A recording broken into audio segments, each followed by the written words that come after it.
Olá pessoal, tudo bem com vocês? Hoje estamos aqui para dar continuidade à nossa resenha de livros e, como prometido, né, como vocês já sabem, eu faço no final de cada vídeo eu falo qual é a resenha do livro seguinte. Eu venho aqui resenhar com vocês Jogador número 1. E antes de começarmos, eu gostaria de pedir a vocês que curtissem, comentassem, compartilhassem para poder ajudar no engajamento. Se você ainda não é inscrito, considere se inscrever para poder aumentar a sua comunidade. Eu sempre vou trazer conteúdos aqui para vocês. Dentro aqui que vocês já podem observar que tem aqui na minha playlist. Lembrando que na descrição de cada vídeo tem uma agenda, que ela vai ser atualizada futuramente, em que eu deixo claro para vocês o que cada dia fala sobre que assunto dos vídeos que eu estou postando. Porque tem vídeo todos os dias aqui no canal, e alguns deles é de resenha de livros, de filme, de série, e tem alguns games também, certo? Então vamos continuar. Jogador número 1, começando aqui com vocês falando sobre a resenha do livro. Ele é um livro nerd, de ficção científica, né? E nele conhecemos o Wade. O Wade, é o nome do personagem, e eles vivem num mundo distópico em que o planeta Terra está passando por uma crise de energia, já está indo para a terceira década. Então o mundo que nós conhecemos, estável, de política, de globalização, ele não existe mais. Então, com a falta de energia, houve crise em cima de crise, que passou para alimentação e tudo mais. Então o mundo inteiro está num nível de pobreza gigante. E muitas das pessoas, elas pegaram e se mudaram para as grandes cidades, ao nível que não havia mais espaço para ninguém praticamente. Então ter um espaço grande só para si virou mais do que um objeto de luxo. Então as pessoas começaram a viver amontoadas umas com as outras. Inclusive aqui durante todo o livro a gente observa que vários hotéis, os hotéis em sua maioria, viraram condomínios. Condomínios com espaços pequenos, quadrados, com o básico do básico, para poder comportar o número de pessoas. Então se você tem condições de alugar um apartamento, seja lá onde for, você tem que ter uma noção de que vai ser um local pequeno, simples, de tamanho padrão. É aquela velha. É o que já acontece praticamente hoje em dia, né? Em algumas cidades, você não sabe, em que a procura por moradia é tão grande que as pessoas resolveram diminuir os espaços e para poder. E alugam o mesmo valor de como se tivesse um espaço grande para poder atender a demanda. As pessoas alugam. As pessoas alugam porque é o que tem. Aqui mesmo na minha cidade tem um prédio que é assim. O dono tinha um prédio dele, de vários andares, e ele decidiu dividir o apartamento em estúdios. E o preço não é barato, é bem caro, mas tem demanda e ele aluga. Então isso que acontece em algumas cidades, dependendo de muitas coisas, nesse livro aqui é algo muito comum, muito normal de acontecer. Mas o Wade, que é o nosso personagem principal, ele não chega a viver nesses apartamentos de tamanho padrão. Não. Ele vive num outro tipo de aglomerado de pessoas que virou comum também, que envolvem trailer. Algumas cidades do mundo têm isso, de que existe um camp, né, onde pessoas que moram em trailer estacionam lá, podem viver lá.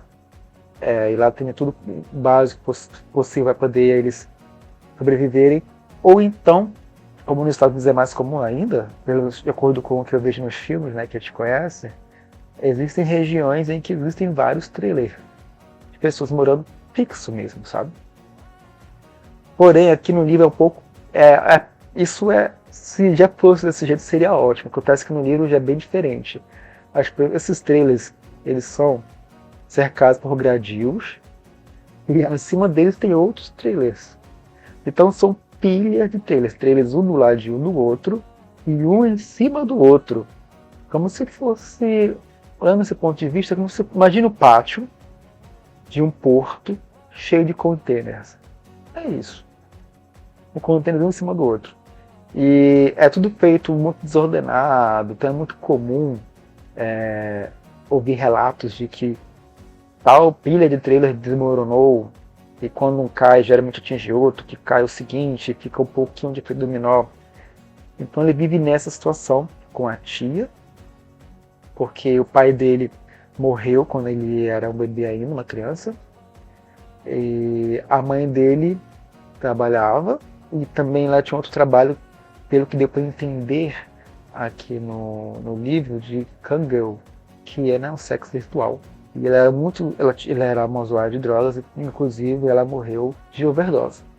Então a tia dele se sentia na obrigação de cuidar dele, não porque ela teve alguma empatia, mas sim por causa que o governo dava um ticket de alimentação para quem vivia nessas condições de ser um órfão, ou que teria cuidado de... Na verdade, teria que dessas pessoas que são cuidadas por alguém.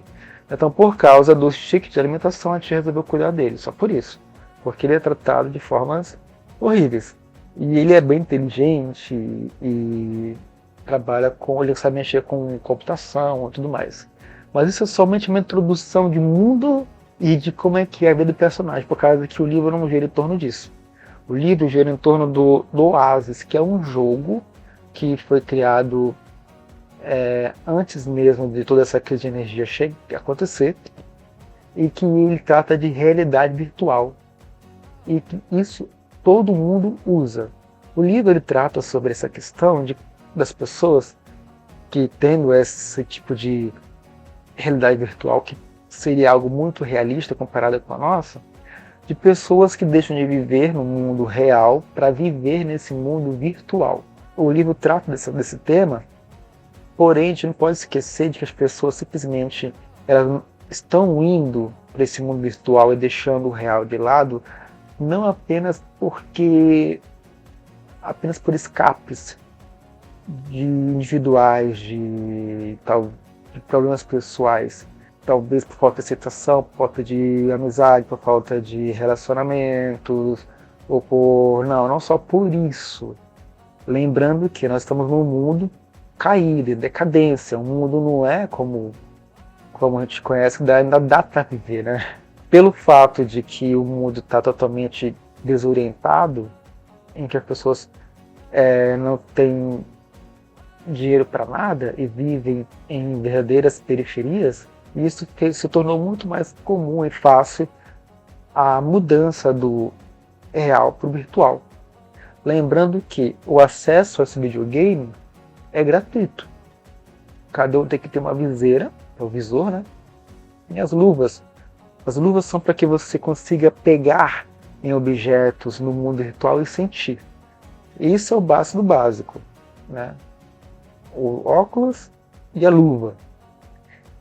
É claro que quem tem mais dinheiro consegue muitas outras coisas que o personagem vai conseguir aqui, de acordo com o decorrer da história, que você consegue roupas para sentir no corpo inteiro, sensações no mundo virtual. Você tem consegue eu diria que é um círculo em que você pode pisar, correr, fazer o que for ali sem sair do lugar, e aquele piso com aquele material ali, você consegue sentir nos pés o mundo virtual também. Então quem tem dinheiro consegue ter o sensorial muito melhor explorado no mundo do Oasis. O dono do jogo, que é o Holiday, ele morre, né, de velhice. Ele é um gênio que adora a década de 80, quando passou a adolescência dele, né? Então tudo no jogo tem essa referência da década de 80. E ele morre e lança uma competição. E quem achasse o easter egg, que é um ovo, que ele te escondeu chaves e portais nesse mundo, quem encontrasse esse ovo seria, não apenas herdaria toda a sua fortuna, que aqui diz que é em torno de 250 bilhões de dólares, como também seria o dono da empresa do Oasis. Então, baseado nisso, ele começa, as pessoas que são chamadas de caça-ovos, começam desesperadamente a ir atrás do estado do easter egg e desvendar os seus dos seus mistérios. Lembrando que o mundo Oasis, ele não é apenas um mundo, ele tem setores, se não me engano, acho que é 25 setores, e cada setor é como se fosse um universo. Que existem outros mundos e cada mundo são completamente bem estruturados, entendeu? É algo de se explorar para a vida inteira, entendeu? É muito, muito bom mesmo. E tocou nos personagens, o personagem que é o Wade, começa a corrida dele nesse ovo, lembrando que cada pessoa lá dentro do mundo Oasis tem um seu avatar, que é o personagem que o representa, né? E no Oasis, o Wade, o avatar dele se chama Percival. Não é o nome verdadeiro dele que ele usa por estratégias dele mesmo, que no meio do livro pro final vai vir muito a calhar isso. E lá ele aprende a ler, escrever, ele lê todos os livros que ele pode. Com o passar dos anos, o ensino médio entra no Oasis, que se você começa, você tem a opção de estudar numa escola do mundo real ou numa escola lá dentro do mundo Oasis, o que para ele é um pouco mais confortante, porque lá você não pode sofrer bullying, é uma zona neutra que impede combate, existem vários tipos de zonas neutras dessa em vários mundos. Quando não é uma zona neutra, você pode morrer, ser atacado, agredido, qualquer coisa. E se você tem um avatar seu com pontos, com a bolsa cheia de relíquias que você catou durante sua vivência no jogo, se você morre, você perde tudo isso e ressuscita um avatar de nível 1. Então, nas zonas que são proibidas, ataques como essa que é do mundo da escola, que tem esse mundo, ele tem a mesma escola repetidas várias vezes para dar conta do número de estudantes, né? Quando você tem essa zona neutra, você não pode sofrer bullying, não pode ser atacado, não pode ser morto, nada. E lá você não tem total controle como em todo o Oasis é. Nesse mundo aí, que tem o nome próprio dele, onde ele aprendia a estudar, onde tem a escola dele, quer dizer, lá você não pode acessar certas coisas, como você se senta na sala para ter aula com o professor. O professor fala e você escuta, você não tem um movimento total do teu corpo. Então existem programas que fazem com que você realmente preste atenção na aula. Então, com isso, a gente após isso passou 5 anos e ninguém conseguiu nem desvendar o primeiro desafio da procura dos ovos. Tanto que quando começou essa competição, a década de 80 virou moda.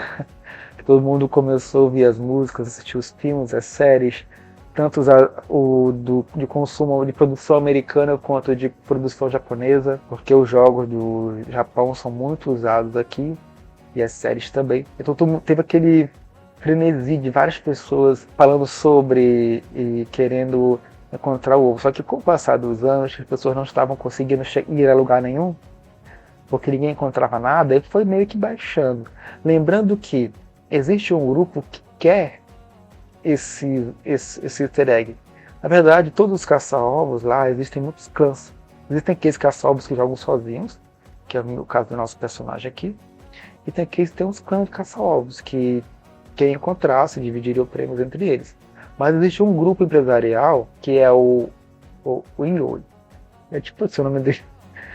Que eles têm uma empresa física, né, no mundo real, e eles já têm uma visão diferente. Eles trabalham em conjunto, qualquer tipo de forma possível, qualquer meio de trapaça que você possa imaginar, eles usam isso também, dessa forma também, para encontrar o easter egg. E o objetivo deles é achar esse ovo e herdar o dinheiro e a liderança da empresa e fazer alterações, envolvendo mais marketing, mais dinheiro, porque eles são bem capitalistas, entendeu? Então, inclusive, tirar essa liberdade de qualquer pessoa poder usar o Oasis. Porque, como eu te falei, o Oasis ele é gratuito. Na verdade, você só tem que pagar 25 cents, que são centavos americanos, para acessar. Aí, se esse grupo, que é o grupo vilão da história, tomar poder do Oasis, eles vão querer taxar, fazer mensalidades. Então, vai deixar restrito o acesso ao Oasis. Então, o povo pobre que vive na vida de merda, né, não teria mais o Oasis como válvula de escape desse mundo real e cruel que eles vivem. Então existe todo esse contraponto para poder evitar com que esse grupo ganhe, né? Como eu já falei, eles usam de todos os modos possíveis para poder ganhar. Inclusive, quando eles têm uma rede de comunicação entre si, que quando um jogador desse grupo joga, ele não joga sozinho. Tem as comunicações entre eles. Então, se você tem um desafio aqui que envolve um jogo tal e você não sabe, você aciona as pessoas do grupo, que é uma rede de pessoas enorme, e quem sabe aparece no seu visor ou no áudio e dá dica de como passar por aquele jogo, por exemplo. Que seria injusto, mas não existe regras específicas no Oasis para isso. Eles usam muito as brechas para poder conquistar aquilo que eles querem. Lembrando que com o tempo a gente vai conhecendo os personagens que aparecem na história. Tem o Wade, que é o melhor amigo do Wade, né, que é o Percival. E depois a gente conhece a Artemis, que é uma menina famosa, que tem um blog famoso sobre ovos, caça-ovos, e que eles já têm uma paixão platônica por ela, e que só vai aumentando depois que eles se conhecem, virtualmente, não pessoalmente. E depois a gente vai conhecendo sobre o Sorrento, que é o líder, pode dizer assim, desse grupo do mal, né? Que a gente vai aprender a odiar ele no livro. E a gente fica acompanhando essa saga. O Wade, que é o Percival com o Wade, a Temi, depois do Chute e o Sado, que são dois irmãos que aparecem, e eles 5 tentando vencer as etapas do jogo contra esse grupo do mal aí. Lembrando que isso não é spoiler, né? Após 5 anos de procura e de não encontrar nada, tudo começa a mudar quando o nome do Wade aparece em primeiro lugar no placar de pontuação da procura do easter egg, quando ele encontra a primeira chave, que é a chave de cobre. A partir daí que o livro se movimenta. A gente começa praticamente nesse ponto, volta um pouco no tempo para entender o que aconteceu até aí, e daí a gente segue adiante. Agora, vou dizer o que eu achei sobre o livro, né? Que eu fiz essa resenha, foi um pouquinho longa. Jogador número 1 é um livro longo, como eu falei, ele é de ficção científica do mundo nerd, então pode ter pessoas que podem ter um certo medo de ler o livro com medo de não entender, mas para mim que eu não sou eu gosto do mundo nerd e eu gosto de ficção científica, mas esse livro foi o primeiro livro deste tema que eu li, então eu também fiquei com certo medo de não entender o que estava acontecendo, mas para mim o escritor ele fez muito bem, ele falou de coisas difíceis, de coisas que eu não conheço, que é de coisa mais profunda de videogame, falou de tecnologias que ele inventa tecnologias lá, ele inventa produtos, sobre o mundo do Oasis, que é tecnológico, ele explica as leis e como funciona o Oasis. Então, para mim, ele fez tudo isso de uma forma usando palavras simples, o que tornou fácil entender como as coisas funcionam ali. Claro, às vezes eu dei uma enrolada, mas eu fiquei um pouquinho bugado, mas é fácil de entender como é que as coisas funcionam, você não precisa ter aquele medo, acredito eu, de ficar lendo apenas palavras e não entender nada do que está acontecendo ali. E mesmo que você tenha problemas em entender as regras do jogo que o livro apresenta, você pode se focar na história do roteiro entre os personagens, que tem ali, que é muito forte também. Eu fiquei incomodado em algumas partes do livro de coisas que apareceram durante, importantíssimas, principalmente de objetos de relíquias, que apareceram durante o livro para serem usadas em momentos cruciais. São coisas que poderiam deixar isso tudo listado no início da história e que apareceriam com o tempo de acordo com desafios que surgissem, que essas coisas viriam a calhar. Ficou tipo isso. Eles vão, digamos assim, subiram a montanha, aí de repente aparece assim, tem um objeto tal que faz você dar um salto e chegar ao topo de uma montanha, por exemplo. Um objeto do nada que aparece para solucionar um problema que está por vir, ou uma ação que vai acontecer. Isso achei um pouco cômodo, mas não tirou minha experiência de leitura. Tem uma parte que fiquei um pouco embananado, que foi a parte do meio, que ele ganha uma moeda de 25 centavos num jogo, que ele acha que faz parte do easter egg, e aquilo ali fiquei meio confuso de pra quê. porque depois some esse acontecimento aí. Mas acontece que essa moeda vai ser muito bem usada no final. O livro é sobre isso eu gostei. Aconteceu uma coisa no meio do livro que fez sentido lá na frente. Ele deveria ter usado mais essa estratégia, entendeu? Em todas as peças, em todas as relíquias que acontecessem. Não apenas usar uma relíquia em cima da hora que ela fosse servir para o acontecimento. Ok. Tem uma parte, depois disso daí, tem uma parte em que o Wade, que é o Percival, ele é obrigado a se colocar numa situação de perigo muito grande para tentar destruir esse grupo aí, inimigo. E eu confesso para vocês, essa parte foi para mim a melhor parte, essa parte do final, lógico, a melhor parte do livro, por causa que fica com o coração na mão.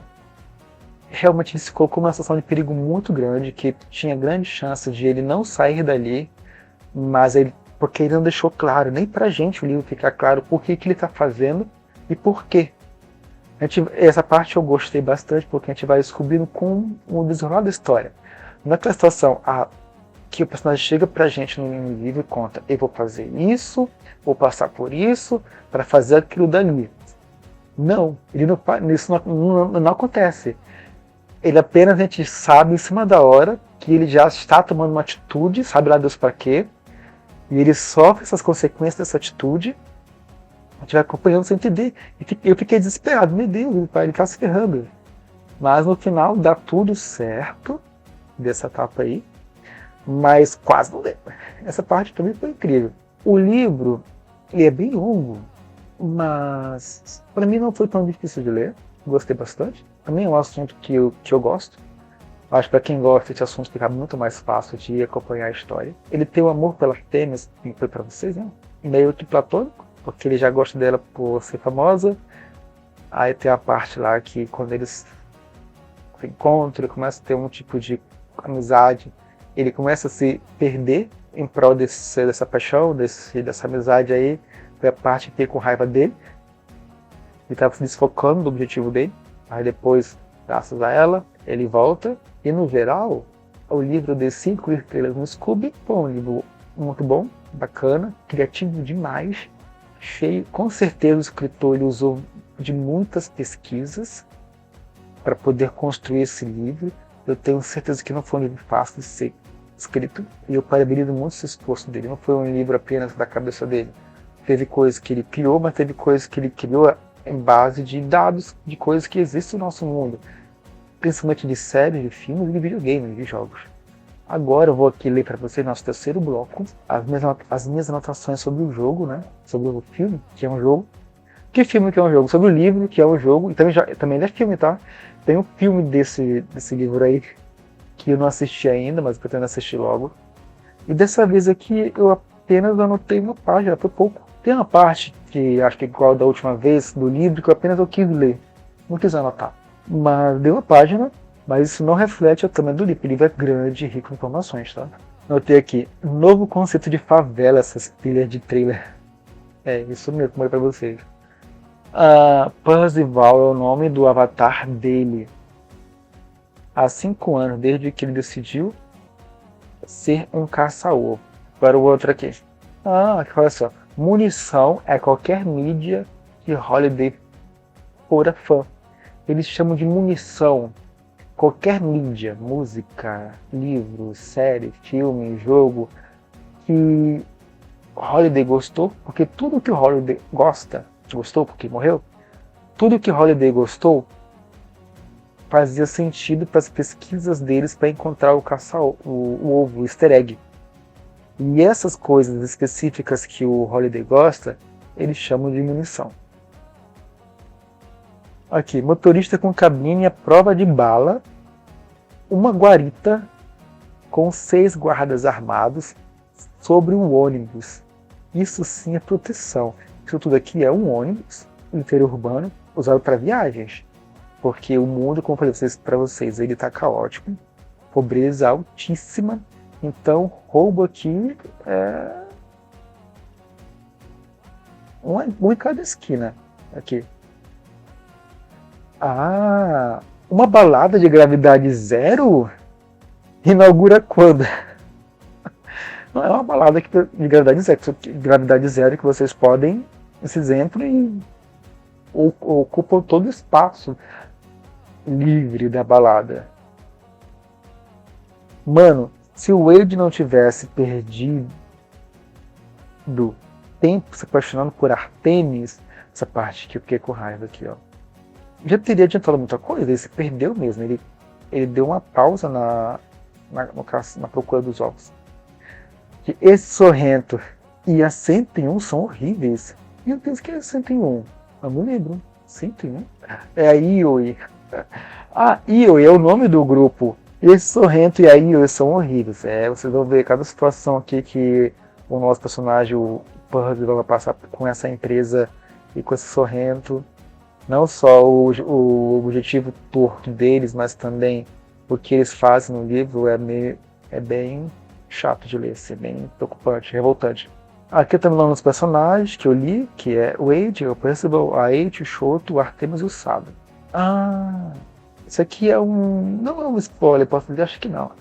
Que eu não fiquei surpreso em saber quem Holiday gostava. Fiquei muito não, fiquei. Então é isso sobre o livro Jogador Número 1. Espero que vocês tenham gostado. Quem já leu, se concorda com as coisas aqui, deixa um comentário. Quem não leu ainda, espero que tenha uma ótima experiência com o livro. Então eu espero que vocês curtam, comentem, compartilhem para ajudar a crescer o canal, para que este vídeo seja levado para mais outras pessoas. E se você chegou até aqui e ainda não é um inscrito, considere se inscrever para aumentar a nossa comunidade, tá bom? O próximo livro que eu vou ler é sobre É Assim Que Começa, da Colleen Hoover, que é o segundo. É uma sequência que eu uso, tá, gente? De 1 a 8. Como vocês podem ver, eu tenho 2 vídeos por semana aqui sobre livros. E essa sequência ela volta. Então tem livros que é único, que eu não vou ler sequências. Agora, livros que tem sequência, como ou que tem livros sobre o autor que eu estou interessado em ler, esses livros voltam na sequência numérica, tá? É por isso que ela é a da vez. Ou É Assim Que Começa, da Colleen Hoover. E eu espero que vocês tenham gostado do vídeo, estejam gostando de tudo isso aqui que tô trazendo para vocês. Fique com Deus, até a próxima e tchau!